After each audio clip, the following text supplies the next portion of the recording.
Technical craft. இன்னைக்கு நம்ம சேனல்ல என்ன பார்க்க போறோம்னா எப்படி ஒரு அழகான வாட்டர் ஃபவுண்டைன் செய்யறதுன்றத பார்க்க போறோம். ஸோ இதை நான் ஸ்டெப் வைஸா சொல்லி தரேன். ஃபுல் வீடியோ பாருங்க. Like, share, subscribe. So let's get into the video.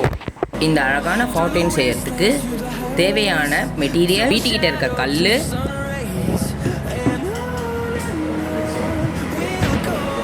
அப்புறம் ஒரு கிளாஸ் பவுல்,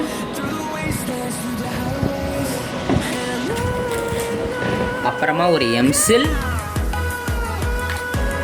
அப்புறமா ஒரு விளக்கு, அப்புறமா ஒரு ஏசி மோட்டார், அப்புறமா ஒரு பெட்ரோல் ஹோஸ். ஃபஸ்ட்டு வந்து எம்சில் எடுத்துக்கோங்க. எம்சிலில் வந்து அவங்க 2 இது கொடுத்துருப்பாங்க. அது ஃபஸ்ட்டு வந்து 2த்தையும் பிச்சிட்டு 2த்தையும் வந்து அழகாக மிக்ஸ் பண்ணிட்டுருங்க.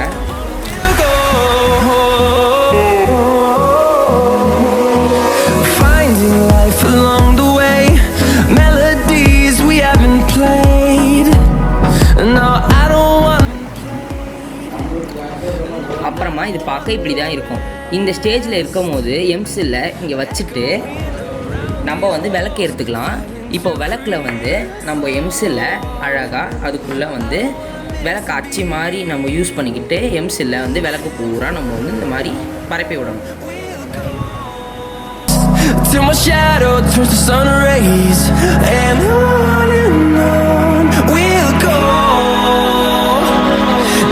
அச்சு எடுத்து வச்சோன்னே இது பார்க்குறதுக்கு இப்படி தான் இருக்கும். இதுக்கு மேலே வந்து நம்ம வந்து ஒயிட் பெயிண்ட்டு நான் அடிச்சிருக்கேன். அதுக்கப்புறமா இதை வந்து கல்லுக்கு மேலே அழகாக மேலே வச்சு இப்படி ஒட்டிடுங்க. ஒட்டினோடனே அதே நின்றுடும். நின்னக்கப்புறமா அதை யாரும் டச் பண்ணாமல் 24 hours வந்து அதை வந்து காய வச்சுருங்க. அப்போ தான் இது வந்து நல்லா ஸ்ட்ராங்காக ஒட்டிக்கும். அதே மாதிரி நீங்கள் சூஸ் பண்ண இன்னொரு கல்லையும் எடுத்து நல்லா அந்த மாதிரி பண்ணி ஒட்டிடுங்க. நம்மளோட மோட்டரும் ஓசையும் இந்த மேலே இருக்க விளக்குக்கு கரெக்டாக ஒரு சின்ன ஓட்டை போட்டு அழகாக இந்த ஓசை உள்ளே வச்சு பேஸ்ட் பண்ணாக்க அப்புறமா தான் நீங்கள் காய வைக்கணும். ஏன்னா மேலே இருக்கிறத உள்ளே தான் நம்மளுக்கு தண்ணி வந்து ஃப்ளோ ஆகிற மாதிரி நம்ம செட் பண்ணணும். அப்போ தான் வந்து கீழே ஃப்ளோ ஆகி அழகாக ஊற்றும். இப்போ என்ன பண்ணணும்னா ஒரு அழகான ஒரு கிளாஸ் பவுல் எடுத்துக்கோங்க. அதுக்கப்புறமா நீங்கள் சூஸ் பண்ண மோட்டரை வந்து ஒரு ஓரமாக ஃபிக்ஸ் பண்ணிவிட்டு நம்ம கல்லை வந்து அழகாக இந்த இடத்துல வச்சுருங்க. நான் ஏன் இந்த மாதிரி கிளாஸ் பவுல் எடுத்தேன் அப்படின்னா என் கல் ரொம்ப வெயிட்டாக இருக்குது. ஸோ உங்களோட கல்லுக்கு ஏற்ற மாதிரி தான் நீங்கள் கிளாஸ் பவுல் சூஸ் பண்ணணும். அதே மாதிரி இன்னொரு கல்லையும் அழகாக எடுத்து இப்படி வச்சுருங்க. ஸோ இது பார்க்குறதுக்கு இப்படி இருக்கும். ஸோ நான் எப்படி ஃபிக்ஸ் பண்ணியிருக்கேன் பார்த்தீங்களா? இது அழகாக இப்படி ஊற்றி கீழே ஊற்றுற மாதிரி நான் ஃபிக்ஸ் பண்ணியிருக்கேன். ஃபிக்ஸ் பண்ணக்கப்புறமா இது பார்க்குறதுக்கு இப்படி தான் இருக்கும். ஸோ மேலேருந்து அழகாக கீழே ஊற்றுற மாதிரி நான் ஃபிக்ஸ் பண்ணியிருக்கேன். இது மட்டும் நான் ஏன் அப்படி ஃபிக்ஸ் பண்ணியிருக்கேன்னா இந்த தண்ணி ஊற்றும் போது இதுக்கு வந்து ஹோல்டிங் வேறு எங்கேயுமே கிடையாது. ஸோ கல்லில் தான் ஹோல்டிங் இதுக்கு. அதனால தான் நான் நிறையா வந்து எம்சில் போட்டு அதுக்கப்புறமா ஃபுல்லாக பெயிண்ட் அடித்து தெரியாத மாதிரி வச்சுருக்கேன். இப்போ நம்ம வாட்டர் ஃபவுண்டைன் வந்து பாதி ரெடி ஆகிடுச்சு. இப்போ என்ன பண்ணணும்னா இப்போது நீங்கள் ஒரு சாமி சூஸ் பண்ணியிருப்பீங்களே அதுக்காக நம்ம ஒரு கீழே ஒரு பேஸ் வைக்கலாம்.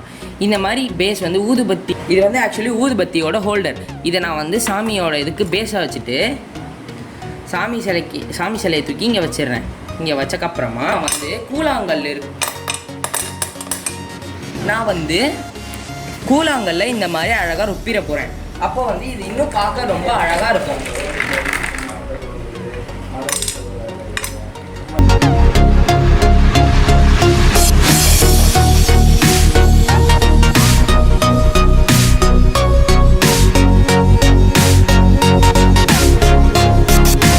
இப்போது இந்த மாதிரி நம்ம அழகாக ஃபில் பண்ணக்கப்புறமா இந்த மவுத் வரைக்கும் அழகாக வந்து தண்ணி ஊற்றி வச்சுருங்க.